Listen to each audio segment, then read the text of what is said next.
Bahkan Allah Azza wa Jalla memerintahkan kita kalau kita melaksanakan solat, apa kata Allah Azza wa Jalla?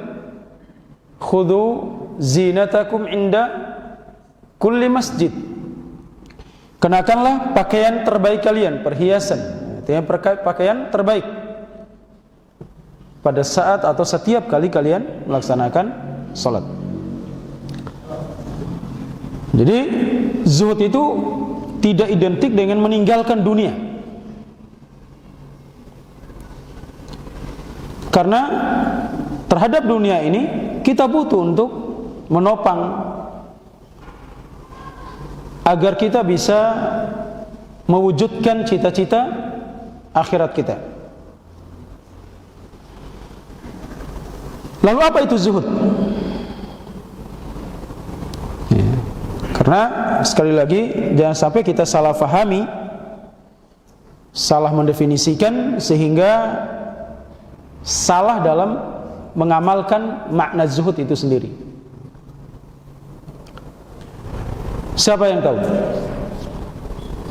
apa itu zuhud? Nah, meninggalkan hal-hal yang tidak bermanfaat bagi akhirat kita. Barakallahu fiik. Salah satu definisi yang dikatakan oleh Imam Ibnu Qayyim rahimahullahu taala berdasarkan apa yang beliau dengar dari gurunya Syekhul Islam Ahmad bin Abdul Halim rahimahullah, di mana Syekhul Islam mengatakan az-zuhdu tarku ma la yanfa'u fil akhirah. Zuhud itu meninggalkan hal-hal yang tidak bermanfaat untuk akhirat. Tidak bermanfaat untuk akhirat. Termasuk di dalamnya perkara apa? Hah?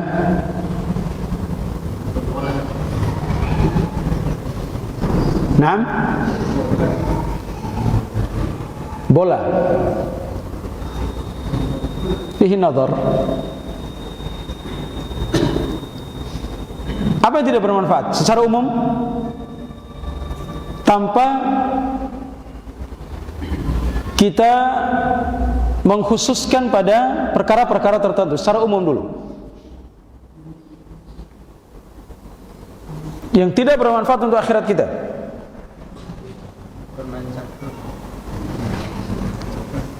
Hah? Masuk di dalamnya meninggalkan hal-hal yang tidak bermanfaat untuk akhirat, perkara-perkara mubah.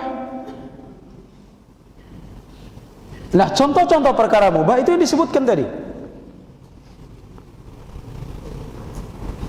Nonton bola mubah? Inda ba'dil aqwal. Pada sebagian pendapat mengatakan apa?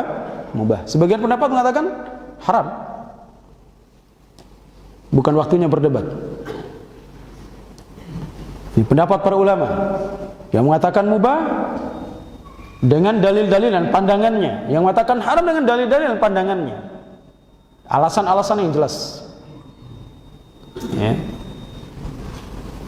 Ada ditulis oleh para ulama tentang pembahasan khusus kuratul qadam, main bola. Bukunya sekitar 300 halaman bahas masalah bola. Perkara yang mubah, tinggalkan bola. Apalagi main catur, para ulama mengatakan, sebagian ulama mengatakan haram hukumnya. Satranj, bukan lagi mubah. Main kartu, nardashir, haram, bukan mubah. Bahkan disebutkan dalam satu hadis, main kartu itu sama dengan mencelupkan tangan ke darah babi. Makan hasilnya sama dengan makan apa? Daging babi.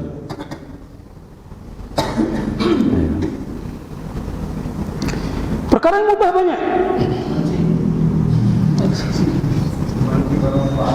Kalau mancing orang cari ikan untuk cari nafkah, bisa jatuh wajib. Kalau itu merupakan keahliannya. Tapi kalau mancing sekedar hobi, mubah. Benar. Dari sisi ini. Nah,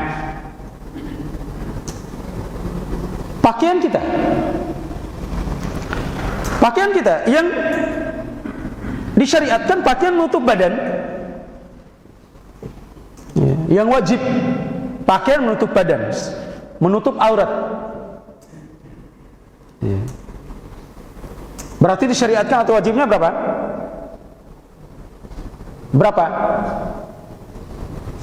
1 yang menutup aurat. Boleh nggak miliki pakaian 2 lebih dari 1? Boleh, mubah. Nah itu, ini mubah. Sehingga para ulama, seorang alim yang zahid, yang zuhud, sampai memiliki pakaian lebih dari 1 tidak punya. Tidak punya. Antum pernah dengar kisah Imam Al-Bukhari? Pernah teman-temannya urunan untuk membeli bajunya Al-Imam Al-Bukhari. Karena kalau dia mencuci pakaiannya, dia harus sembunyi di balik kamar, menunggu kering pakaiannya. Ada nggak kita seperti itu? Itu zuhud.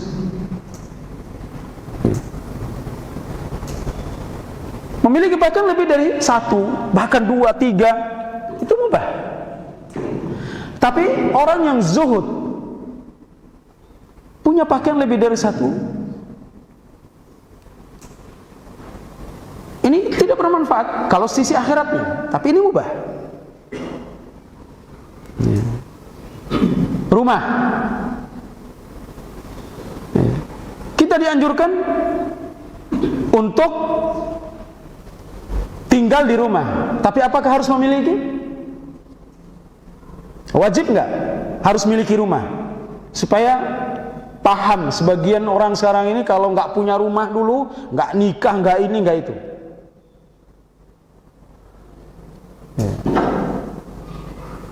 Perkara yang mubah. Kita punya tempat tinggal, itu mau rumah orang, mau kosan, mau apa, terserah. Punya rumah 1 cukup melindungi diri dan keluarga dari gangguan-gangguan di luar rumah. Punya 2, boleh apa tidak? Boleh, mubah. Tapi orang yang zahid, orang yang zuhud, ini gak bermanfaat untuk akhiratnya. Cukup rumah 1, yang satunya dijual, diinfakkan atau semisalnya.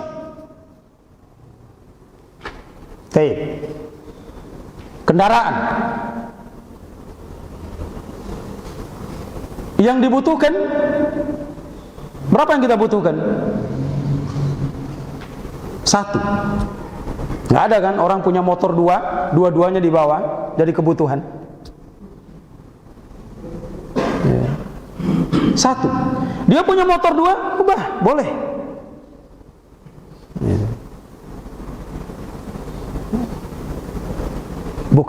Bukan banyak anggota keluarga kemudian punya 1-1, enggak, bukan itu yang dimaksud. Dia sendiri punya 2 motor misalnya, boleh, nggak jadi masalah.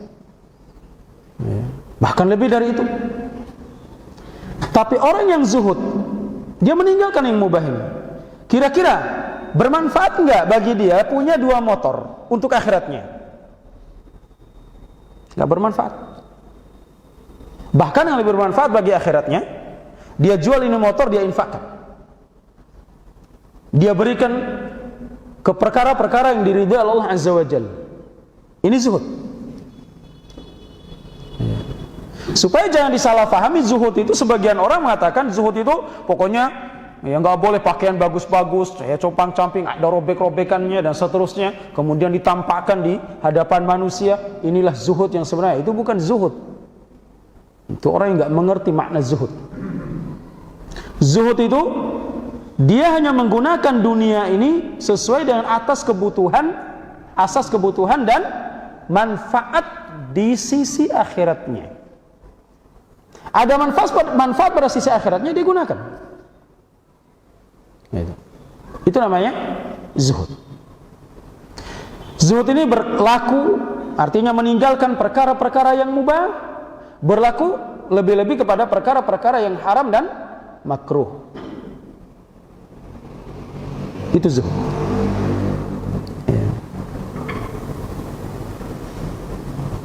Sedangkan yang semisal dengannya adalah wara'. Para ulama tidak membedakan makna zuhud dan wara'. Ada yang mengatakan kedua-duanya memiliki makna yang sama. Yang lain mengatakan zuhud dan wara' memiliki makna yang berbeda. Sebagaimana definisi dari Syekhul Islam Ahmad bin Abdul Halim rahimahullahu taala, beliau mengatakan az-zuhdu tarku ma la yanfa'u fil akhirah. Zuhud itu meninggalkan hal-hal yang tidak bermanfaat untuk akhirat. Wal wara'u, sedangkan wara' tarku ma takhafu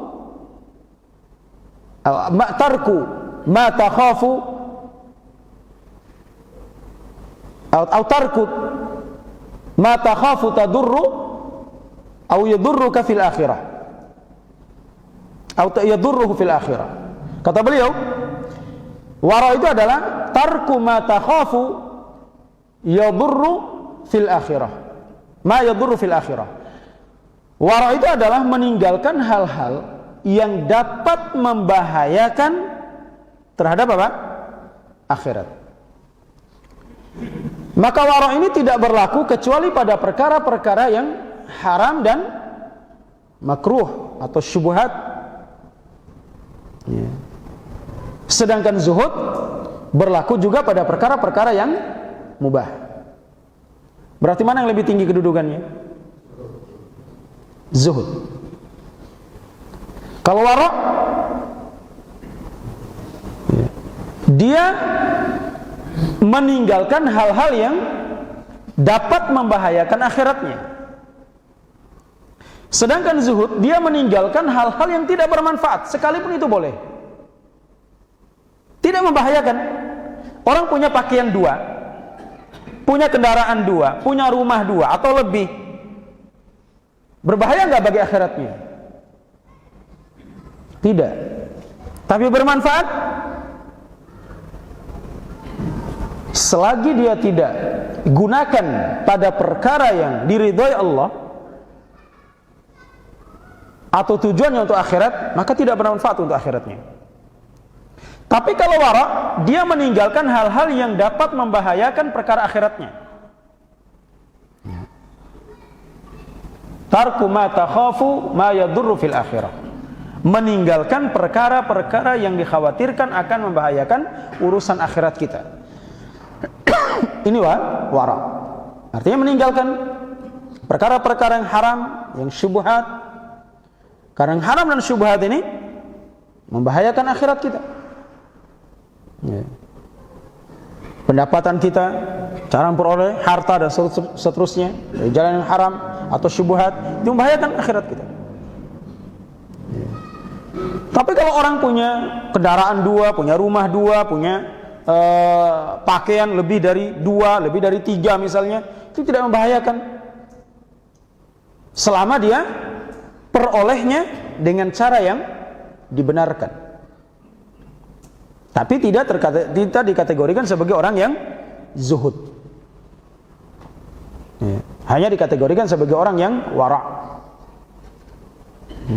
Makanya para ulama itu disebut apa? Kadang ketika disebutkan profilnya dikatakan az-zahid al-wara', al-wari'. Seorang alim, zahid, orang yang zuhud terhadap dunia, dan orang yang wara'. Yang meninggalkan hal-hal yang dapat membahayakan akhiratnya. Itu wara'. Jadi ini makna zuhud. Supaya kita tidak memaknai zuhud itu nggak boleh. Ini gimana ini? Ustadz kok punya kendaraan mewah misalnya. Ya kalau dia butuhkan, tidak menjadi masalah. Boleh seperti itu. Karena tidak tercela, tidak terlarang kita mencari dunia selama dunia itu tidak melalaikan kita dari akhirat. Selama dunia itu kita cari untuk menopang urusan akhirat kita. Selama dunia itu berada di genggaman kita, bukan di dalam hati kita. Itu terkait dengan makna az-zuhud. Ya. Jadi jangan zuhud itu semua, sebagian ada nih kelompok jamaah-jamaah tertentu jual semua miliknya, kemudian hijrah, tinggalkan semua, jadi gembel. Nah, itu bukan zuhud. Ya. Itu orang-orang yang menyiksa diri. Nah. Beliau membawakan beberapa ayat yang terdapat dalam beberapa surat dari Al-Quran. Di muqaddimah pembahasan ini, di antaranya beliau membawakan ayat tentang bagaimana Allah Subhanahu wa taala mensifati dunia ini. Di dalam surah Yunus ayat yang 24. Allah Subhanahu wa taala mengatakan, "Innama matsalul hayatid dunya kama'in anzalnahu minas sama' fakhtalata bihi nabatul ard mimma ya'kulun nas wal an'am hatta idza akhadhatil ardu zukhrafaha wa zayyanat wa dhanna ahluha annahum qadiruna 'alayha atatha amruna laylan aw nahara faja'alnaha hasidan ka'an lam taghna bil ams kadzalika nufassilul ayati liqaumin yatafakkarun." Allah Subhanahu wa taala berfirman, innama matsalul hayatid dunya, sungguhnya perumpamaan kehidupan dunia itu kama'in anzalnahu minas sama', seperti air hujan yang kami turunkan dari langit, fakhtalata bihi nabatul ard, kemudian yang sebab air hujan itu tumbuh tumbuh-tumbuhan di atas muka bumi ini, mimma yakulun nas wal an'am, yang mana tumbuh-tumbuhan itu dapat digunakan oleh manusia dan binatang, hatta idza akhadatil ardu zukhrafaha, sehingga ketika bumi itu sudah nampak ya keindahannya, wa zayyanat ya, dan nampak indah, hijau ya, bukit-bukit dan lembah-lembahnya ditumbuhi oleh tumbuh-tumbuhan, wa dhanna ahluha annahum qadiruna 'alaiha, dan para pemiliknya mengira bahwasanya mereka akan dapat memanennya. Apa yang terjadi? Atatha amruna lailan aw nahara, tiba-tiba Allah Subhanahu wa taala mengirimkan bencana yang menimpa apa yang mereka usahakan tersebut di malam atau di siang hari. Berapa banyak orang yang Masya Allah melihat hasil pertanian atau usaha pertaniannya bagus. Katakan sekarang ini musim jagung, ini jagung Masya Allah setelah dipupuk ya, kemudian menghijau ya, tumbuh dengan subur, kemudian mereka sudah berangan-angan nih ya, ini kayaknya hasilnya sekian-sekian, kan biasanya kita prediksi itu, ini kayaknya ini lihat dari pohonnya, kalau tahun lalu seperti ini ya, kurang dari ini dapat sekian ton, kayaknya ini lebih sekian ton. Ya, biasa prediksi, namanya orang bisa prediksi. Tapi hasil ya, Allah yang menentukannya. Tidak ada yang terjadi di muka bumi ini melainkan semuanya atas ketetapan dan ketentuan Allah Subhanahu wa taala. Ya. Manusia hanya bisa berusaha, manusia hanya bisa berangan-angan, mengira-ngira, ya. Kayaknya hasil jagung saya tahun ini kalau tahun lalu dapat 10 ton. Tahun ini karena hasilnya lihat pohonnya sebegini. Baru lihat pohon belum tahu buahnya. Ya. Lihat pohon sudah diprediksi oh sekian ton. Ya, apa yang terjadi? Ya, Allah kirimkan bencana. Ya, tiba-tiba sudah dipupuk habis biaya yang begitu besar, tiba-tiba apa? Datang hama, penyakit. Akhirnya semuanya apa? Kata Allah Azza wa Jal, ya, faja'alnaha hasidan ka'an lam taghna bil ams. Maka kami jadikan ya, tumbuh-tumbuhan itu seperti sudah dipotong, disabit, seakan-akan belum tumbuh kemarinnya. Ya, dan ini banyak terjadi kan. Ya, tiba-tiba Allah kirim misalnya puting beliung, habis dipatahkan, diluluh lantahkan. Apa yang kita upayakan? Ya. Apa yang terjadi? Ya. Allah katakan, "Kadzalika nufassilul ayati liqaumin yatafakkarun." Demikianlah kami jelaskan ayat-ayat kami bagi orang-orang yang mau berfikir. Ya. Ini perumpamaan dunia. Artinya dunia ini tak ada dunia yang kekal. Ya. Tidak ada dunia yang kekal. Allah umpamakan seperti tumbuh-tumbuhan. Turun air hujan kemudian tumbuh, kemudian tiba-tiba apa? Kena hama, penyakit, mati. Itulah hakikatnya dunia. Allah katakan dalam ayat yang lain di dalam suratul Kahfi ayat 45-46, "Wadrib lahum masalal hayatid dunya." Dan berikanlah perumpamaan kepada mereka tentang perumpamaan kehidupan dunia. Bagaimana kehidupan dunia? Kama'in anzalnahu minas sama', seperti air yang kami turunkan dari langit, artinya air hujan. Fakhtalata bihi nabatul ard, akhirnya bercampur dengan tumbuh-tumbuhan, biji-bijian, lalu tumbuh tumbuh-tumbuhan tersebut. Ya. Fa asbaha hashiman tadruhu riyah. Kemudian setelah tumbuh subur, hampir mau dipanen, apa yang terjadi? Fa asbaha hashiman, akhirnya dia kering kerontang. Ya. Tiba-tiba kering. Ketika Allah tahan air hujan ini, ya. Tadruhu riyah, kemudian dihempaskan oleh angin begitu saja. Wa kana Allahu ala kulli syai'in muqtadira, dan Allah itu maha kuasa atas segala sesuatu. Ya. Berapa banyak orang yang berpikir, Masya Allah, sudah angan-angan beli ini, beli itu, tiba-tiba Allah tahan air hujan itu, ya. Dengan sebab dosa-dosa kita. Ya. Banyak orang mengira ini bahwasanya air hujan itu turun dengan sendirinya. Tidak ada pengaruhnya dengan perbuatan dosa manusia. Air hujan Allah turunkan sebagai rahmat, dan Allah tahan air hujan itu dengan sebab dosa-dosa kita. Ya. Jangan kita hanya terpaku, oh ini kayaknya hasil dari perkiraan ya, BMKG tahun ini curah hujannya sekian, dari bulan sekian sampai sekian. Ya. Udah nggak usah sholat, orang hujan pasti turun. Allah yang menentukan di mana air hujan itu turun, seberapa banyaknya, di bumi mana Allah akan turunkan tetesan air hujan itu, Allah tahu. Allah adil. Ya, Allah maha adil. Ya. Demikian juga dalam ayat yang lain Allah Subhanahu wa taala berfirman di dalam suratul Hadid. Allah katakan, "I'lamu," ketahuilah, "annamal hayatud dunya la'ibun," bahwasanya kehidupan dunia itu sebuah permainan. Ya, permainan. Ada enggak orang yang betah lama-lama bermain? Ya. Sebentar. Walahun, yang melalaikan. Wazinatun, hai perhiasan. Watafakhurun bainakum, dan saling berbangga di antara kalian. Watakathurun fil amwali wal aulad, dan berlomba-lomba memperbanyak harta dan keturunan. Itulah kehidupan dunia. Kamathali ghaithin a'jabal kuffara nabatuhu, perumpamaannya seperti air hujan, ya, yang menumbuhkan tumbuh-tumbuhan. A'jabal kuffara nabatuhu, yang dengan sebab air itu akhirnya para petani merasa kagum dengan tumbuh-tumbuhan yang tumbuh dengan sebab air tersebut. Summa yahiju fatarahu musfarra, kemudian apa yang terjadi? Tumbuh-tumbuhan yang mengagumkan para petani tersebut, yahiju, dia menjadi kering. Fatarahu musfarra, kemudian kalian melihat dia menjadi kuning, ya, menguning dia. Summa yakunu hutama, kemudian dia pun hancur lebur.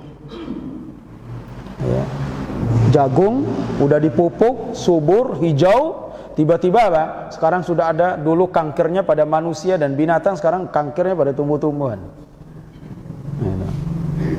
Akhirnya kuning semuanya. Dan ini apa yang Allah gambarkan dalam Al-Quran terjadi. Cuman manusia nggak mau berpikir. Oh ini kayaknya kanker, ini begini. Ini kayaknya kurang ini, kurang itu. Ya. Nggak mau konsultasi, nggak mau mengeluh kepada Allah Azza wa Jalla. Ya Allah, kenapa? Tolong jagung ini jangan sampai begini. Ini dikeluhkan, dicari pakarnya, ya, di pertanian dan seterusnya. Ini obatnya bagaimana? Sholat, jaga sholatnya, jaga ibadahnya. Ya. Allah akan mengatur segalanya. Tapi bukan berarti tanpa kita melakukan sebab-sebab yang sifatnya zahir. Lakukan sebab, tapi jangan tinggalkan sebab hakikinya adalah ibadah kita. Ya. Kemudian Allah katakan, wa fil akhirati adzabun syadid, dan di akhirat itu azab yang amat pedih. Wa maghfiratu minallahi wa ridwan, dan ampunan dari Allah Subhanahu wa taala dan keridhaannya. Wa mal hayatud dunya illa mata'ul ghurur. Kemudian Allah katakan, tidaklah kehidupan dunia melainkan apa? Perhiasan yang menipu. Allah katakan dunia adalah perhiasan yang menipu. Tidak ada satupun ayat-ayat Al-Quran yang memuji dunia. Kita lihat bagaimana ayat-ayat yang kita bacakan dari tadi. Di dalam suratul Hadid ini, di akhir ayatnya Allah katakan apa? Tidaklah dunia ini melainkan kehidupan yang menipu. Dalam ayat yang lain Allah Subhanahu wa taala katakan, "Zuyyina lin-nasi hubbus syahawati minan nisa'i wal banin wal qanatiril muqantarati minadh-dhahabi wal fiddah wal khailil musawwamati wal an'ami wal harth, dzalika mata'ul hayatid dunya wallahu 'indahu husnul ma'ab." Allah katakan di dalam surah Ali Imran, "Zuyyina lin-nas," dihiasi bagi manusia, dijadikan indah di hadapan manusia. Apa? Hubbus syahwat, kecintaan terhadap syahwat, keinginan nafsunya. Ya. Berupa apa? Minan nisa, perempuan. Ya.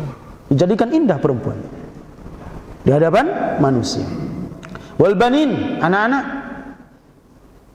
Ya. Wal qanatiril muqantarati minadh-dhahabi wal fiddah, serta perhiasan yang bertumpuk-tumpuk berupa emas dan perak. Ya. Dijadikan indah di hadapan manusia. Di apa namanya? Dicintai oleh manusia. Ini secara fitrah manusia. Dia cinta. Senang kepada wanita, kepada anak-anak, senang kepada harta benda. Wal khailil musawwamah, serta kuda-kuda pilihan. Ya, lihat sekarang ini orang berlomba-lomba dengan kudanya. Ya, kuda-kuda pilihan. Ya. Berbangga, apalagi ketika ada perlombaan, ya, pacuan kuda. Ya. Setiap pemilik kuda itu berbangga dengan nama-namanya. Hanya saja sekarang disalahgunakan pacuan kuda ini, dijadikan ajang perjudian.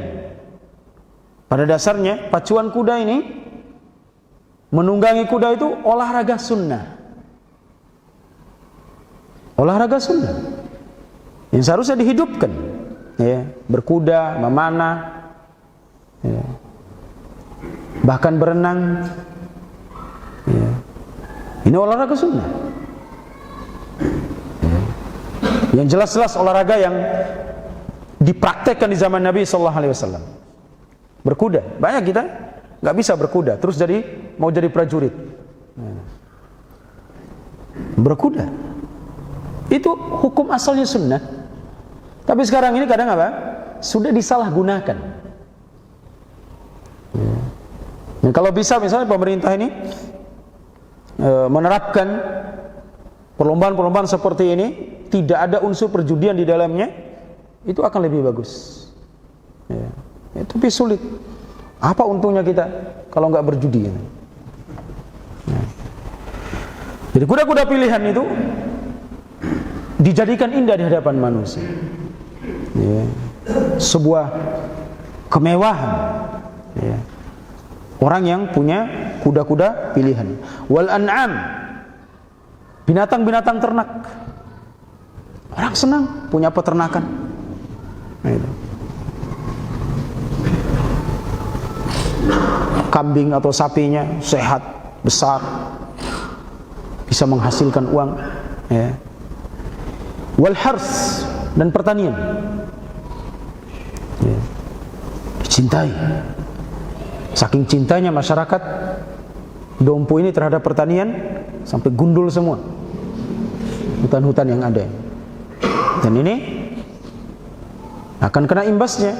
Apa yang dikatakan Allah Subhanahu wa taala, "Dhaharal fasadu fil barri wal bahri bima kasabat aydin nas." Telah nampak kerusakan di daratan dan di lautan disebabkan karena apa? Perbuatan dan ulah tangan manusia. Nah, ini nampak. Ya. Beberapa hari yang lalu kita dengar kabar banjir di tempat fulan, putuskan, ya, hanyut jembatannya, putus jembatannya, rusak jalannya. Nah, ini siapa yang disalahkan? Masyarakatnya. Ya. Ada kejadian-kejadian ini sebelumnya. Ya. Ini salahkan, ini pemimpin ini pemimpin fulan. Makanya banyak patah jembatannya, banyak rusak jalannya. Ini karena pemimpin fulan. Tak disalahkan diri sendiri yang babat habisin hutan ini. Akhirnya nampak kerusakan. Perhatikan, koreksi diri. Siapa yang menyebabkan ini semua? Jangan kita kambing hitamkan orang lain, apalagi seorang pemimpin.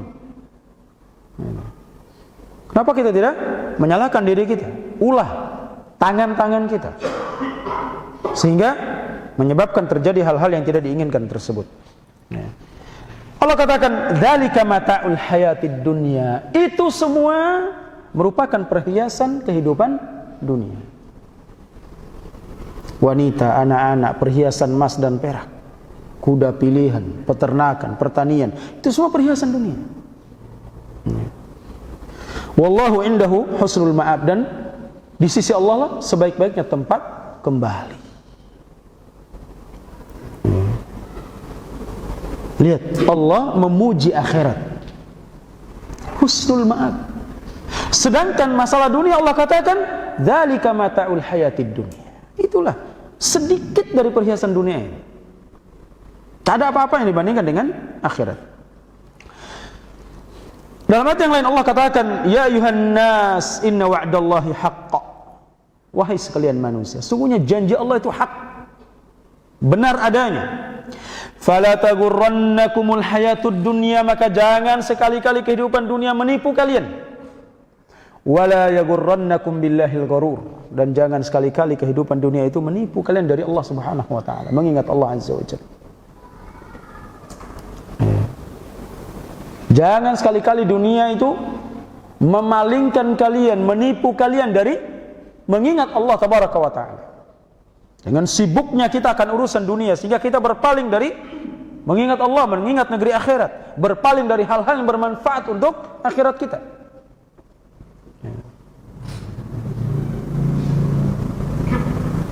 Kita tidak lagi memperdulikan bagaimana menunaikan salat tepat waktunya.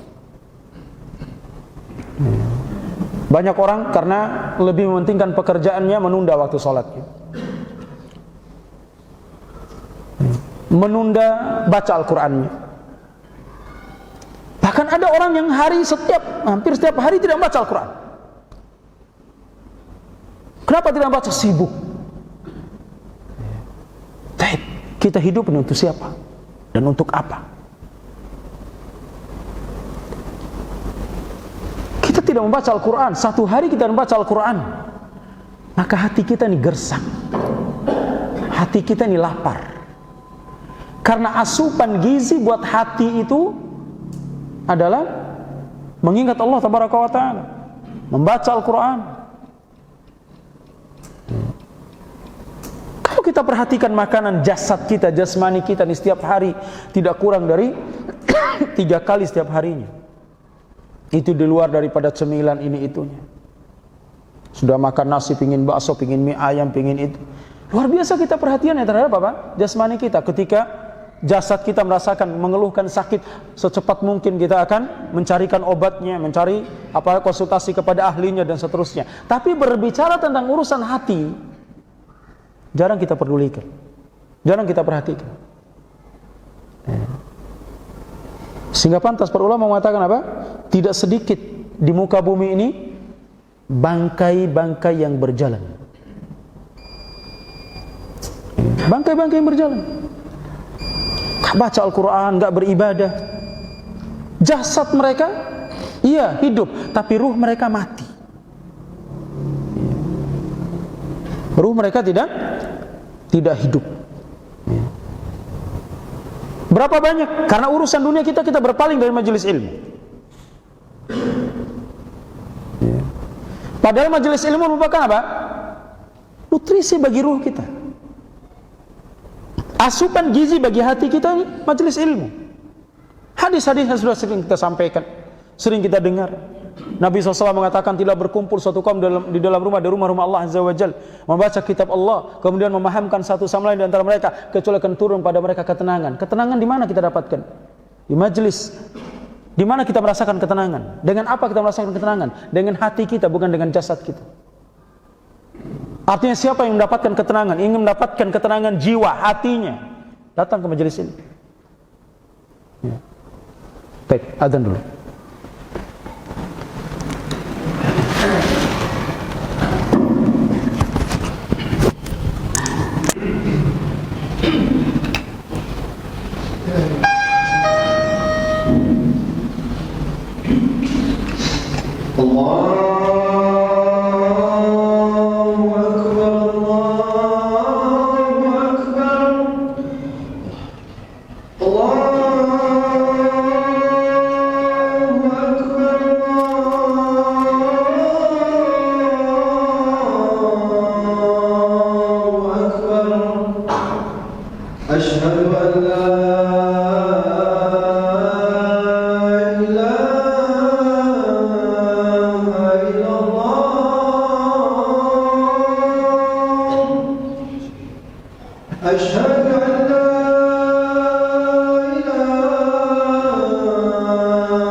Kita lanjutkan.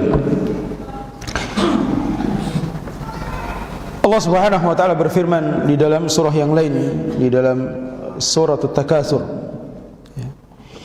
Allah katakan alhaakumut takatsur. Telah melalaikan kalian dari berbangga-bangga, berlomba-lomba dalam memperbanyak harta, keturunan, perhiasan dunia. Melalaikan dari akhirat, melalaikan kalian dari Allah Azza wa Jalla. Berlomba-lomba memperbanyak perhiasan dunia, memperbanyak keturunan. Hatta zurtumul maqabir, sampai kalian menziarahi kubur. Artinya sampai kalian masuk ke dalam liang kubur. Kalian lalai dengan urusan dunia, bermegah-megahan.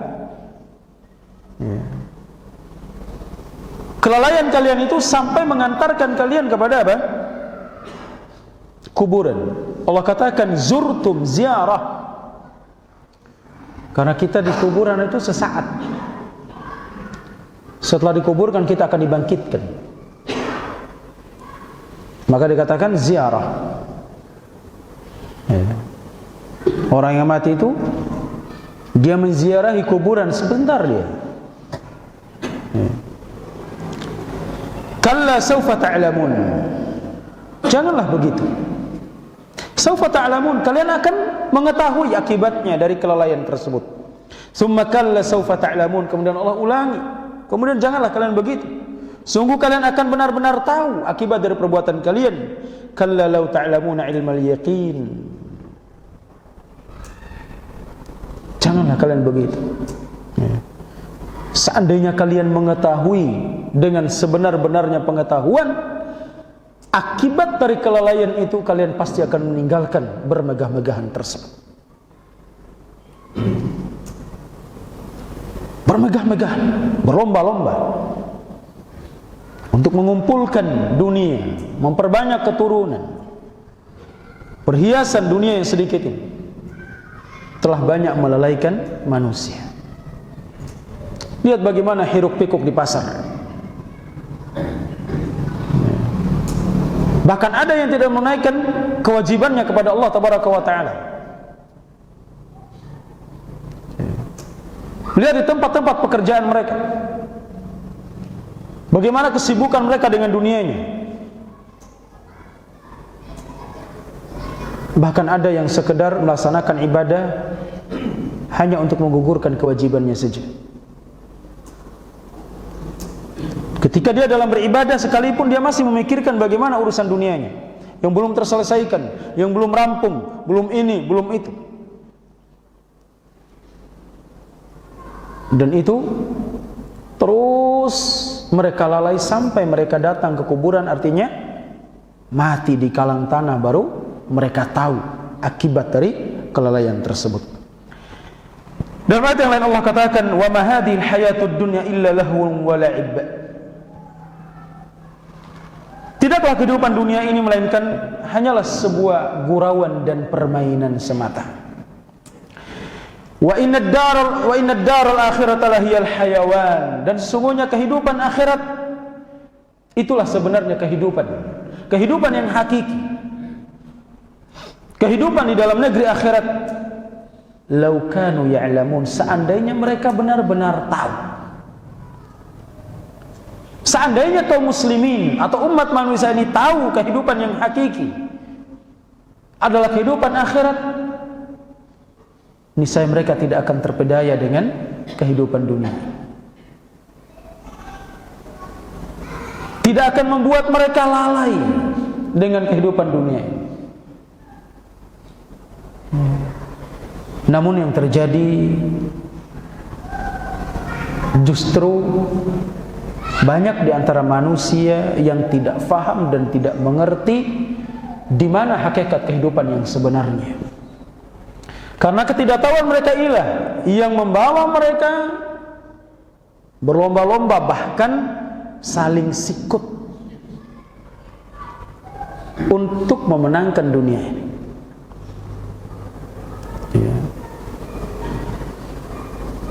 Cukuplah pelajaran bagi kita bahwasanya dunia ini tidak akan pernah kekal. Dunia ini fana. Lihat bagaimana kehidupan kita sehari-hari. Bahwasanya apa yang kita miliki hari ini belum tentu akan kekal ada pada kita atau bersama kita. Kita berbicara harta, belum tentu harta itu akan tetap bersama kita. Suatu saat dia akan lengser, hilang. Jabatan, ya. Bagaimana jabatan ini? Lengser dari fulan, diduduki fulan, lengser dari fulan, kembali dipegang oleh fulan, dan seterusnya. Ya. Bahkan untuk mengejar ambisi dunia ini, mereka harus berusaha semaksimal mungkin untuk menggeser. Karena dunia itu memang sempit, kecil dunia dibandingkan akhirat. Terhina dunia. Kursi terbatas. Untuk mendapatnya kita harus geser. Tidak ada yang kekal. jabatan kita, pekerjaan kita, harta kita, semuanya imma kita tinggalkan atau meninggalkan kita. Makanya Allah Subhanahu wa taala mengatakan, "Wa innad daral akhirata lahiyal hayawan." Sesungguhnya negeri akhirat itulah kehidupan yang sebenarnya. Kehidupan yang hakiki. Lau kanu ya'lamun, seandainya mereka benar-benar tahu. Ya. Orang yang tahu hakikat kehidupan akhirat yang sebenarnya hanyalah orang-orang yang mengerti, yang faham. Orang-orang yang beriman tentang kehidupan akhirat, yang beramal untuk akhirat. Mereka tidak peduli tentang dunianya. Dunia ini sekedar jembatan bagi kita. Kita bisa makan, bisa minum, supaya kita bisa beribadah.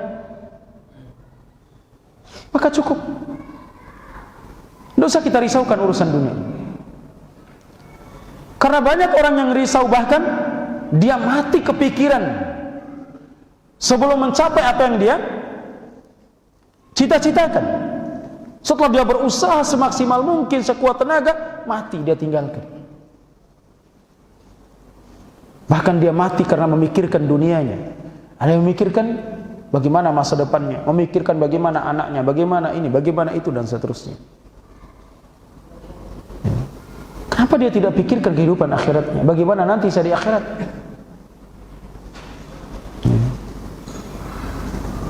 Apakah saya termasuk orang-orang yang akan menerima catatan amal dari tangan kanan atau dari sebelah kiri saya?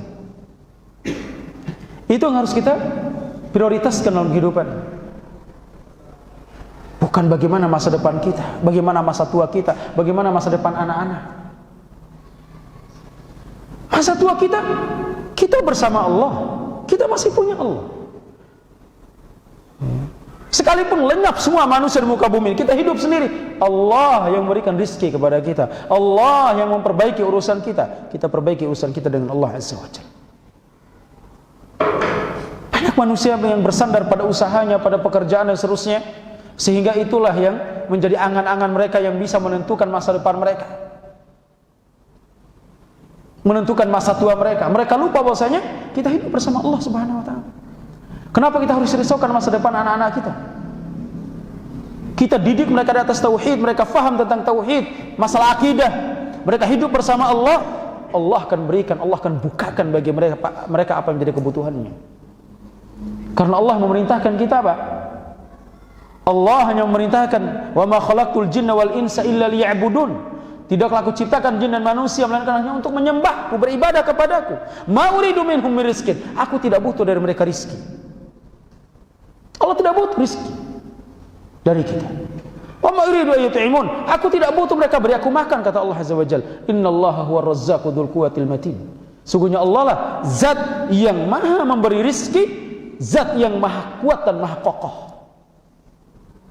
Lihat, setelah kita tauhidkan Allah, illa liya'budun, Allah menjelaskan bahwasanya rizki di tangannya. Ini berikan isyarat kepada kita. Kita ingin rizki, perbaiki urusan akidah kita. Ya. Perbaiki agama kita. Kusah kita risaukan. Allah sudah menjamin rizki kita. Allah sudah menjamin. Biarkan kata-kata orang, kapan jadi kaya kalau begini. Kalau kita hanya memikirkan ibadah, belajar, seterusnya, kapan kita mau kaya? Kita hidup bukan untuk kaya. Kita hidup untuk beribadah. Kita harus rubah moto kita ini. Kenapa kita banting tulang siang malam kita kerja, kumpulkan uang? Karena kita sudah keliru dengan slogannya orang-orang di luar sana. Kita termahkan dengan kata-kata time is money. Biarkan time is money buat mereka. Waktu kita untuk ibadah bukan untuk uang. Untuk beribadah kepada Allah Tabaraka wa Ta'ala. Dari kita bangun tidur sampai kita tidur, beribadah kepada Allah Azza wa Jal. Bahkan tidurnya kita bisa beribadah. Ketika kita tidur, niatkan untuk beribadah. Bukan untuk mencari uang, bukan untuk mencari kekayaan hidup kita ini. Kita hidup untuk kehidupan akhirat, bukan untuk mengumpulkan harta kekayaan. Karena amat miskin orang-orang itu pemikirannya. Ya. Kalau ya, bahasa kurang bagusnya, ya, amat bodoh. Orang-orang itu setelah dia lelah dan capek mengumpulkan, ya, kemudian dia tinggal pergi. Ya. Makanya Nabi SAW mengatakan, orang yang cerdas itu adalah orang yang mengingat kematian dan bersiap untuk kematian itu. Menyiapkan perbekalan setelah mati. Ini orang cerdas. Berarti sebaliknya, kalau ada orang yang mengumpulkan, dia kumpulkan gaji 50 juta, 100 juta, dia kumpulkan, masukkan dalam brankas, kemudian dia tinggal pergi. Ini orang cerdas nggak? Orang yang cerdas itu, dia cari, dia titipkan untuk kebahagiaannya, untuk masa depannya. Karena masa depan kita itu bukan di sini. Masa depan kita itu di akhirat. Allah Subhanahu wa taala katakan apa? Ya ayyuhalladzina amanu ittaqullaha wal tanzur nafsum ma qaddamat ligad. Hai manusia, hai orang-orang yang beriman, bertakwalah kalian pada Allah. Dan hendaknya setiap jiwa memperhatikan apa yang akan dia peroleh untuk hari esoknya, apa yang dia usahakan untuk hari esoknya, untuk masa depannya. Allah berbicara tentang masa depan jauh sebelum orang-orang berpikir masa depannya, karena masa depan yang dibicarakan Allah Azza wa Jalla berbeda dengan masa depan yang menjadi pemikiran manusia. Angan-angan manusia masa depan dunianya, seakan-akan dia akan hidup. Dia cita-citakan tahun depan, 2 tahun kemudian dia masih hidup. Kita belum tentu hidup. Kita kumpul sekarang, ya, 100 juta, 200 juta kita kumpulkan, besok kita masih hidup? Belum tentu. Maka inilah orang-orang yang bodoh, kata para ulama. Dia kumpulkan, kemudian dia tinggal pergi. Orang cerdas itu adalah orang yang bersiap, ya. Dia banyak mengingat kematian dan menyiapkan perbekalan untuk setelah dia mati. Dia persiapkan untuk masa depannya. Masa depan kita di mana? Ini yang harus kita perbaiki pola pikir kita. Masa depan kita yang sebenarnya, yang hakiki ada di akhirat, bukan di dunia. Ya. Bukan di dunia. Maka apa yang kita usahakan, yang kita infakkan, yang kita lakukan, ibadah, sholat, puasa, haji, zakat, dan semuanya, ini untuk masa depan kita. Sedangkan yang kita kumpulkan, kita tinggal mati, itu bukan untuk masa depan kita. Makanya Nabi SAW mengatakan apa? Ya. Siapa di antara kalian yang hartanya sendiri lebih dia cintai daripada harta ahli warisnya? Kata para sahabat, tidak ada di antara kami melainkan hartanya sendiri lebih dia cintai. Apa kata Nabi SAW? Sungguhnya hartanya sendiri apa yang dia infakkan, yang dia belanjakan, dan harta ahli warisnya apa yang dia tinggalkan. Berarti kenyataannya manusia lebih cinta terhadap harta ahli warisnya. Karena kalau dia sudah mati, siapa menjadi pemilik harta ini? Ahli waris. Bahkan tidak sedikit terjadi pertumpahan darah karena harta yang ditinggalkan. Harta kita sendiri yang sebenarnya harta yang kita miliki, kita dapat, kita infakkan. Lihat para sahabat Nabi SAW, lihat Umar bin Khattab, lihat bagaimana Abu Bakar. Nanti kita akan bahas hadis-hadisnya. Bagaimana Umar bin Khattab ketika Nabi SAW meminta untuk bersedekah, memerintahkan untuk bersedekah, Umar bin Khattab membawa separuh hartanya. Kemudian Nabi bertanya, apa yang kamu tinggalkan untuk keluargamu? Apa kata Umar? Nisfah, separuhnya. Siapa yang di antara kita berinfak separuh harta kita? Kita berinfak 2%, 2,5%, 5%, 7,5%, 10% paling tinggi. Itu yang wajib.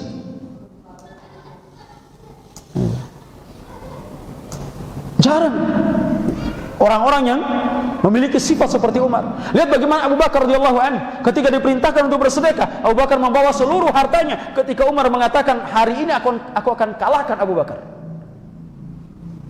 dia membawa separuh hartanya Umar. Namun ketika Abu Bakar membawa seluruh hartanya, Nabi SAW bertanya, apa yang mau tinggalkan untuk anak istri? Apa kata Umar? Aku tinggalkan Allah dan Rasulnya.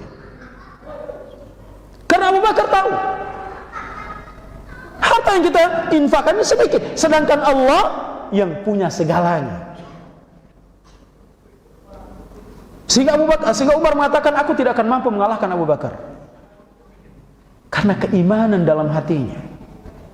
Tidak ada di antara kita yang siap menginfakkan seluruh harta kita, tidak ada. Ini tergantung keimanan, ya. Tergantung keimanan. Jangan coba-coba, saya coba infakkan seluruh harta kita, harta saya. Antum kurang yakin, hati-hati. Nanti antum melarat. Antum bukan Abu Bakar. Ya. Akhirnya nanti yang disalahkan Allah Tabaraka wa Ta'ala. Allah nggak salah, kita yang salah, keimanan kita yang keliru. Ya. Abu Bakar kuat imannya. Dia tidak ragu-ragu, semua hartanya dibawa. Sehingga Umar mengatakan, aku tidak akan pernah mampu mengalahkan Abu Bakar. Ya. Itu masa depan yang sebenarnya, ya ikhwah. Itu masa depan yang hakiki, itu kehidupan yang sebenarnya. Bukan dunia kita. Bukan perbendaharaan di dunia, tapi perbendaharaan yang kita siapkan untuk kehidupan masa depan kita di akhirat kelak. InsyaAllah kita akan masuk pada pertemuan berikutnya terkait dengan hadis-hadis. Ini bab ini lumayan panjang, ya. Hadis-hadisnya lumayan banyak. Kita akan baca sebagai pengingat bagi kita, karena banyak hadis-hadis yang akan menjadi motivasi bagi kita bagaimana supaya kita tidak mementingkan urusan dunia kita lebih mementingkan urusan akhirat. Wallahu taala ala wa alam. Semoga ini bermanfaat. Lebih dan kurang saya mohon maaf yang sebesar-besarnya. Wassallallahu ala nabiyina Muhammad. Subhanakallahumma bihamdika asyhadu an la ilaha illa anta astaghfiruka wa atubu ilaik. Wa akhiru da'wana alhamdulillahi rabbil alamin.